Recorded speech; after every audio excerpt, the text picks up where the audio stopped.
Il dit, va demander à ton père, c'est mon patron. Mon père était le directeur pédagogique.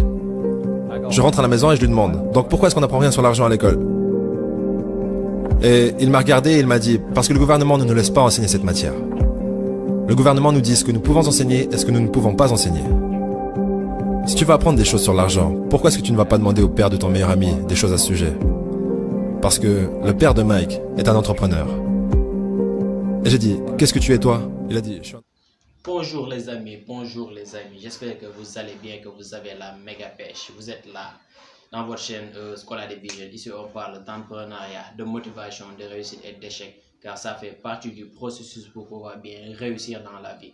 Alors aujourd'hui on va voir une nouvelle vidéo de Robert Kiyosaki, qui est un entrepreneur américain et qui est l'auteur de Père riche, Père pauvre et énormément d'autres livres d'entrepreneuriat, et qui vous explique aussi le processus de l'argent et comment les riches pensent et comment les pauvres pensent aussi. Il va vous donner la pensée du gouvernement à travers sa population aussi, et comment les banques fonctionnent aussi à travers l'argent. Et vous allez aussi comprendre énormément de choses dans cette vidéo. Alors, si vous êtes nouveau ou nouvelle dans cette chaîne, je vous souhaite de vous abonner et activer la cloche de notification pour ne rien rater de nos vidéos. Abonnez-vous et activez la cloche de notification pour ne rien rater de nos vidéos. Sur ce, je vous souhaite bon visionnage et à très bientôt.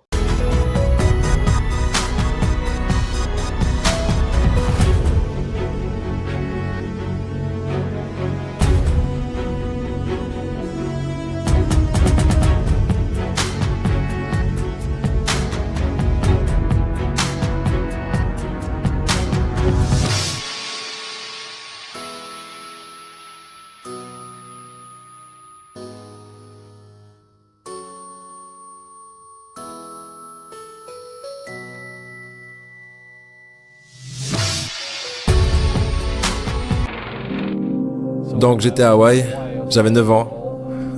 Mon père était directeur pédagogique, vous savez, avec un doctorat. Un homme très intelligent, un mec bien. Et pour une certaine raison, nous avons déménagé de l'autre côté de la ville. Et j'ai été dans une école avec des enfants riches. Quand soudainement, j'ai réalisé que j'étais pauvre parce que c'est relatif. Vous savez, comme Einstein l'a dit, tout est relatif. Et donc je me souviens lever la main quand j'avais 9 ans, en parlant à ma professeure de CM1. J'ai dit, quand est-ce qu'on va apprendre des choses sur l'argent? Elle a dit, on n'enseigne pas l'argent à l'école. Et j'ai dit, pourquoi pas? Et elle ne pouvait pas me répondre. Elle est devenue très frustrée. Elle a dit, assieds-toi, prends ta place. Parce que le système scolaire ne vous apprendra jamais rien à propos de l'argent. Le système scolaire a été conçu pour vous apprendre à être un employé. Ce qui est important, ou un docteur, ou un avocat, un spécialiste. Mais jamais des choses au sujet de l'argent. Et ensuite, je suis devenu curieux. J'ai dit, pourquoi est-ce qu'on n'apprend rien sur l'argent? Elle a dit, va demander à ton père, c'est mon patron. Mon père était le directeur pédagogique. Je rentre à la maison et je lui demande, donc pourquoi est-ce qu'on n'apprend rien sur l'argent à l'école? Et il m'a regardé et il m'a dit, parce que le gouvernement ne nous laisse pas enseigner cette matière. Le gouvernement nous dit ce que nous pouvons enseigner et ce que nous ne pouvons pas enseigner. Si tu veux apprendre des choses sur l'argent, pourquoi est-ce que tu ne vas pas demander au père de ton meilleur ami des choses à ce sujet? Parce que le père de Mike est un entrepreneur. Et j'ai dit, qu'est-ce que tu es toi? Il a dit, je suis un employé. Je suis un employé du gouvernement. Il a dit, la différence, c'est qu'un entrepreneur doit connaître l'argent. Ou alors, il n'est plus entrepreneur. Et il a dit, un employé n'a rien à connaître sur l'argent. Parce que le gouvernement s'en occupera et l'entreprise s'en occupera. Donc, ça a été la fin de mes années d'école, parce que je comprenais ce qu'est un faux professeur. Un faux professeur est quelqu'un qui veut juste un travail. Et ils enseigneraient n'importe quoi. Vous savez, ils enseigneraient comment cirer des chaussures si vous les payez plus. Mais ils ne savent pas vraiment ce qu'ils enseignent. Et dans la vie, l'une des choses que je suggère aux gens, vous devez trouver un vrai professeur plutôt qu'un faux professeur. Et un faux professeur, c'est quelqu'un qui ne fait pas ce qu'il enseigne. Et un vrai professeur fait ce qu'il enseigne tous les jours. Donc mon comptable, mon avocat sont là-dedans tous les jours. Et c'est comme ça que j'ai appris, parce que chaque jour je résous des problèmes dans mon business. Donc j'étais ce gamin, complètement confus.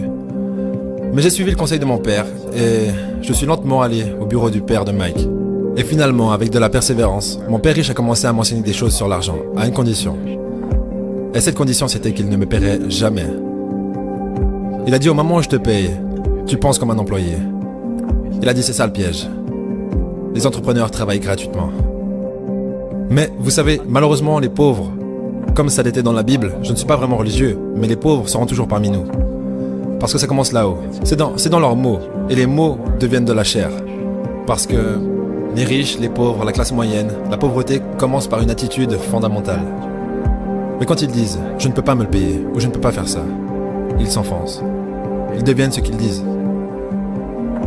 Les gens pauvres disent « je ne peux pas me le payer, je ne peux pas faire ça, je n'ai pas le temps ». Parce que c'est une échappatoire. C'est une échappatoire. Vous voyez ce que je veux dire? C'est plus facile de dire « je ne peux pas me le payer » ou « je suis trop fatigué, je ne peux pas aller à la salle ». Quand vous savez que vous pouvez aller à la salle.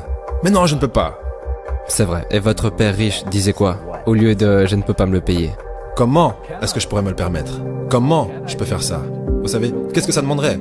Ou pourquoi est-ce que je devrais faire ça? Il dit, une question ouvre l'esprit. Une affirmation ferme l'esprit. Donc vous voyez, quand vous dites « je ne peux pas me le permettre », votre esprit se ferme. Et vous devenez ce que vous dites. Vous savez, les gens disent « eh bien l'argent n'est pas vraiment important pour moi ». Alors, si l'argent n'est pas important pour vous, l'argent n'est pas important pour vous. Je veux dire, tu vois ce que je veux dire? Je m'en fiche de l'argent. L'argent s'en fiche de toi. Vous savez, les mots deviennent de la chair. Oh, je ne serai jamais riche. Ou le préféré, les riches sont égoïstes. Ce sont les pauvres qui sont égoïstes. Si vous y pensez. Parce que pour être riche, vous devez donner quelque chose. Je dois produire des livres ou des jeux. J'achète des biens immobiliers, je fournis des logements. Je crée des emplois et tout ça. C'est pour ça que je suis riche. Mais les gens égoïstes ne produisent rien. Oh non, ce sont les riches qui sont égoïstes. La pauvreté est transmise. Elle est enseignée dans les familles. Et la classe moyenne est enseignée dans les familles. Et donc, les gens là maintenant, qui sont assis à la maison, qui luttent financièrement et sont inquiets à propos de l'argent, ou juste malheureux, ils gagnent peut-être beaucoup d'argent mais sont juste malheureux de faire ce qu'ils font. Ça vous a probablement été enseigné. Vous savez, votre ego a été éduqué. Trouver un travail, travailler dur, ou vous ne serez jamais riche, ou les riches sont méchants, ou peu importe. Et avant que vous changiez votre état d'esprit, l'argent ne vous aidera pas. C'est juste. Et on voit ça avec les gens qui gagnent à la loterie. Les gens qui gagnent plus d'argent, ils ont toujours les mêmes problèmes. Parce qu'ils ont cette âme d'homme pauvre. Exact. Si vous êtes pauvre, vous serez toujours pauvre. C'est vraiment difficile pour les gens de le comprendre. Oui, l'argent disparaîtra aussi vite que ça. Juste comme la plupart des athlètes professionnels, vous savez, ils gagnent des millions de dollars. Et quoi, 65% d'entre eux sont en faillite 5 ans plus tard. C'est parce qu'ils viennent de familles pauvres. Maintenant, vous leur dites ça, et elles sont très en colère contre vous. C'est la faute des riches. Vous m'avez dépouillé. Le gouvernement m'a dépouillé. Vous savez, j'ai eu de la malchance aussi. J'ai eu des crises financières. J'ai eu des gens qui m'ont poignardé dans le dos. Mais tout va bien parce que j'ai grandi de ça. Et c'est ça la spiritualité. Vous savez, les gens qui ont peur de faire des erreurs, comme ils l'enseignent à l'école, ils n'ont pas de croissance. Vos deux premiers business, le business de porte-monnaie était au top et a échoué. Ouais. Et le suivant était au top et a échoué. Mais vous ne seriez jamais arrivés ici Tu n'avais pas échoué. sans ces, entre guillemets, mauvais événements. Devrait-on arrêter d'utiliser ce mot mauvais? Oui, chaque fois. Non, chaque fois que j'ai échoué, c'était genre, bien, ok, qu'est-ce que j'ai appris? Et les gens en général, la raison pour laquelle ils sont pauvres, c'est parce qu'ils n'ont pas échoué. Vous savez, ils jouent tellement à la sécurité. Ils n'ont fait aucune erreur, comme ils l'ont appris à l'école. Ça veut dire qu'ils n'apprennent rien. C'est pour ça que le système scolaire est en fait fondamentalement corrompu. Il est anti-éducation. D'accord. Ne faites pas d'erreur et ne demandez pas d'aide. Et si je n'avais pas demandé de l'aide, vous savez, j'ai mes comptables, mes avocats, mes banquiers et tout ça. Tu sais, je rentre dans le business comme une équipe de rugby.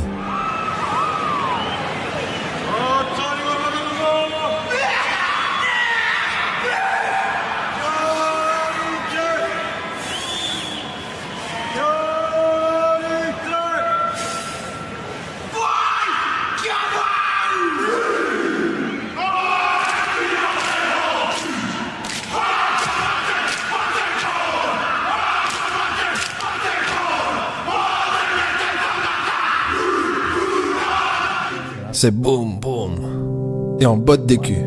Vous savez, le jeu du business se joue avec des comptables, des avocats, des banquiers, et je déteste le dire, et des politiciens. Vous devez connaître le jeu. Donc ce que je dis aux jeunes, c'est, vous savez, trouvez votre jeu. Donc mon jeu financièrement, c'est le business en numéro 1 et en second l'immobilier. Et c'est pour ça que je ne paye pas de taxes. Et c'est pour ça que Trump ne paye pas de taxes. Légalement.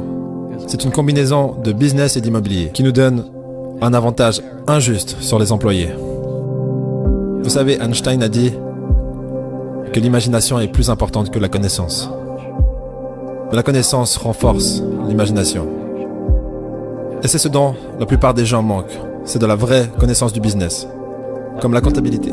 Vous savez, comme les dettes, comme les taxes. Vous devez connaître ces choses, mais ils ne l'enseignent pas à l'école, à personne.